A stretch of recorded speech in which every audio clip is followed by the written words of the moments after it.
Welcome to Rashid Model School. সুপ্রিয় শিক্ষার্থী বন্ধুরা, সবাইকে আসসালামু আলাইকুম। আশা করি সবাই খুব ভালো আছো। আলহামদুলিল্লাহ, আমিও আল্লাহর রহমতে অনেক ভালো আছি। আজকে তোমাদের এই ক্লাসে শিখাবো ন্যারেশন।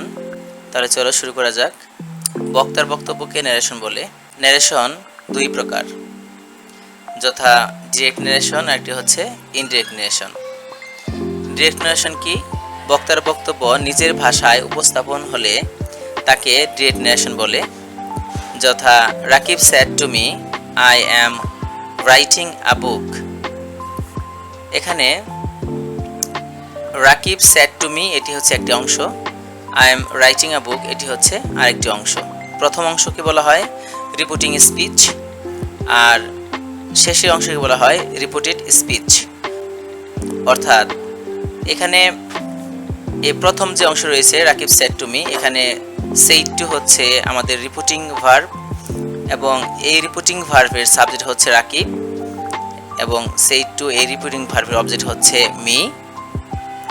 আর এই যে মাঝখানে আমাদের যে কমা দেয়া আছে, কমার পরে যে অংশ শুরু হয়েছে আম রাইটিং আ বুক, এই অংশটুকু হচ্ছে রিপোর্টেড স্পিচ, এবং এটি বলেছে মূলত হচ্ছে রাকিব। অর্থাৎ এই আই, এটা কিন্তু আমি না, এই আই হচ্ছে রাকিব। আচ্ছা, তারপরে রয়েছে ইনডিরেক্ট ন্যারেশন। বক্তার বক্তব্য অন্যের ভাষায় হলে তাকে ইনডিরেক্ট ন্যারেশন বলে। যেমন Rakib told me that he was writing a book. এখানে এটা ছিল আমাদের ডিরেক্ট ন্যারেশন, এবং এটি হচ্ছে আমাদের ইনডিরেক্ট ন্যারেশন। তাহলে এখানে যে পরিবর্তনটুকু আসছে সেটা আমি একটু যদি লক্ষ্য করি, এখানে রাকিব সেইড টু মি, এখানে হচ্ছে রাকিব টোল্ড মি। অর্থাৎ সেইড টু থাকলে আমাদের টুল বসাতে হয়। সেই নিয়মগুলো আমরা পরে দেখাবো, তারপরে একটু বলে দিচ্ছি। আর এই যে বাকি যে চেঞ্জ আছে, সেই চেঞ্জটুকু আমাদের দ্যাট হি ওয়াজ রাইটিং এ বুক, এটাও একটা চেঞ্জ হয়েছে। কিভাবে হয়েছে সেটা আমরা পরে দেখাচ্ছি। তারপরে রয়েছে স্টার মার্ক দিয়ে, যেটা তোমাদেরকে অবশ্যই মনে রাখতে হবে, সেটা হচ্ছে ডিরেক্ট ন্যারেশন যে সেন্টেন্সেই থাকুক না কেন, এটি যখন ইনডিরেক্ট করবে অবশ্যই সেটি অ্যাসার্টিভ করতে হবে। অর্থাৎ এটি যদি তোমার ইন্টারোগেটিভ থাকে, ইম্পারেটিভ থাকে, অপারেটিভ থাকে, অথবা এক্সক্লেমেটরি সেন্টেন্সে থাকে, এই ডিরেক্ট ন্যারেশনটুকু যখন তুমি ইনডিরেক্ট করবে অবশ্যই সেটি আমাদের অ্যাসার্টিভ সেন্টেন্সে করতে হবে। তো এবার আসো আমাদের কি কি পরিবর্তন হতে পারে সেই বিষয় নিয়ে কথা বলি। ইনডিরেক্ট ন্যারেশন করার নিয়ম, যা সাধারণত চেঞ্জ হয়, অর্থাৎ যে বিষয়গুলো চেঞ্জ হবে সেটা হচ্ছে ভার্ব চেঞ্জ হবে, কনজাংশন চেঞ্জ হবে, পারসন চেঞ্জ হবে, টেন্স চেঞ্জ হবে, এবং ওয়ার্ড চেঞ্জ হবে। রিপোর্টেড স্পিচ, অর্থাৎ এই যে সেন্টেন্সগুলো রয়েছে অ্যাসার্টিভ, ইন্টারোগেটিভ, ইম্পারেটিভ, অপারেটিভ এবং এক্সক্লেমেটরি, এই সেন্টেন্স এইগুলোকে বলা হয় রিপোর্টেড স্পিচ। অর্থাৎ তোমার যে বাক্যটা থাকবে সেটি যদি এই সেন্টেন্সের ভেতর হয় সেটাকে বলা হয় রিপোর্টেড স্পিচ। আর রিপোর্টিং ভার্ব কমা ওঠে কনজাংশন, অর্থাৎ এই রিপোর্টেড স্পিচের পরে আমাদের এখানে লেখা আছে হচ্ছে রিপোর্টিং ভার্ব। অর্থাৎ এই ভার্বগুলো আমাদের টেন্স অনুযায়ী বা সেন্টেন্স অনুযায়ী চেঞ্জ হতে পারে। পরে রয়েছে কনজাংশন। আমি তোমাদের একটু বুঝিয়ে দিই তুমি কিভাবে এটা পড়বে। সেটা হচ্ছে যে যদি আমাদের রিপোর্টেড স্পিচটা অ্যাসার্টিভ সেন্টেন্সে থাকে, তাহলে তোমার রিপোর্টিং ভার্বটা হবে টোল্ড অথবা সেইড, আর কনজাংশন হবে কমা ওঠে দ্যাট। এই যে তোমাকে একটু উপরের সেন্টেন্সটা লক্ষ্য করতে বলি, Rakib said to me and I am writing a book, এটা হচ্ছে একটি অ্যাসার্টিভ সেন্টেন্স। তুমি যখন ন্যারেশন করবে তোমাকে অবশ্যই একটা জিনিস মাথায় রাখতে হবে, যে এই যে ইনভার্টেড কমার ভেতরে যে অংশটুকু সেটি কোন সেন্টেন্সে আছে, প্রথমে তোমাকে এটা ধরতে হবে। যেমন এখানে লেখা আছে আই অ্যাম রাইটিং আ বুক, এইটুকু আমাদের রয়েছে অ্যাসার্টিভ সেন্টেন্সে। তাহলে এই অ্যাসার্টিভ সেন্টেন্স আমার রিপোর্টিং ভার্ব হবে টোল্ড অথবা সেইড। এখন এখানে আমাদের সেইড টু থাকলে আমরা কি লিখবো? টোল্ড লিখবো। আর এখানে লেখা আছে যে টেলস, সেইজ, সেইড টু সমান সমান টোল্ড, অর্থাৎ সেইড টু থাকলে আমরা টোল্ড লিখতে পারি। তো এখানে আমাদের সেইড টু রয়েছে, এই কারণে আমরা রিপোর্টিং ভার্ব টোল্ড লিখতে পারি।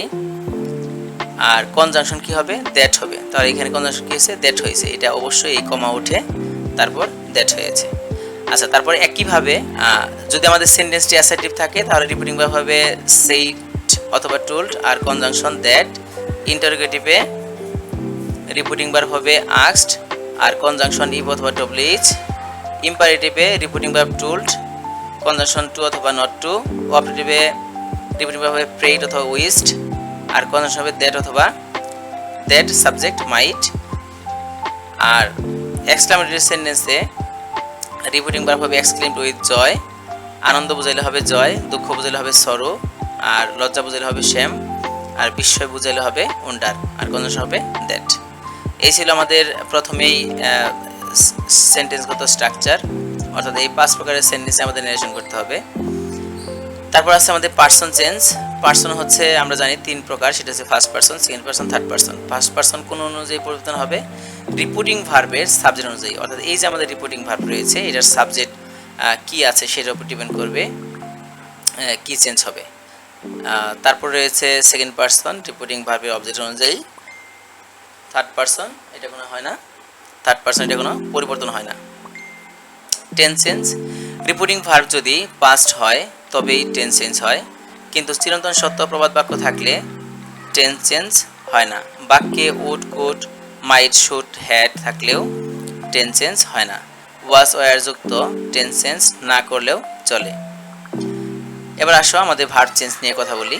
এখানে একটা ডায়াগ্রাম দেওয়া আছে, দেখো ভার্ব 1 থাকলে ভার্ব 2 হবে, ভার্ব 2 থাকলে হ্যাড ভার্ব 3, ক্যান, কুড, মে থাকলে হবে মাইট, মাস্ট থাকলে হবে had to, do, does, verb 1 থাকলে হবে verb 2, do does not, verb 1 থাকলে হবে did not verb 1, did verb 1 থাকলে হবে হ্যাড ভার্ব 3, শেল, উইল থাকলে হবে উড।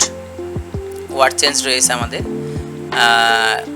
অর্থাৎ একটা সেন্টেন্স যখন তুমি ডিরেকশন থেকে ইনডিরেক্ট করতে যাবে তাহলে তোমাকে এই চেঞ্জগুলো করতে হবে। একটা হচ্ছে পার্সন চেঞ্জ, এখানে হচ্ছে ওয়ার্ড চেঞ্জ, এবং এটা হচ্ছে টেন্স চেঞ্জ। তাহলে ওয়ার্ড চেঞ্জটা কি? দিস থাকলে দ্যাট, অ্যাগো বিফোর, হিয়ার থাকলে দেয়ার, দাস থাকলে সো, দিস থাকলে দোজ, নাও থাকলে দেন, লাস্ট থাকলে দ্য প্রিভিয়াস, ইয়েস্টারডে থাকলে দ্য প্রিভিয়াস ডে, টুডে থাকলে দ্যাট ডে, নেক্সট থাকলে দ্য ফলোয়িং ডে, টুমোরো থাকলে দ্য নেক্সট ডে, কাম থাকলে গো। এখানে একটা জিনিস অনেক স্টুডেন্ট বারবার প্রশ্ন করে, সেটা হচ্ছে কাম থাকলে যদি গো হয় তাহলে গো থাকলে আমরা কাম লিখবো কিনা?